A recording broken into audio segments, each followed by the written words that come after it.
আমরা আজ বিশ্ব রক্তদাতা দিবস। আচ্ছা, কি নাম? গোধূলি মাহাতো। আচ্ছা, কোন স্কুল থেকে এসেছেন? পুরুলিয়া থেকে না? আচ্ছা, ঠিক আছে।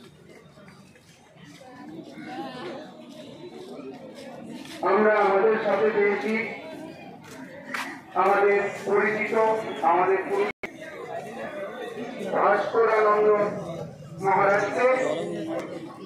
আমরা এই পথ চলার জন্য আমাদের যে কর্মসূচি সেই অনুমতি দেওয়ার জন্য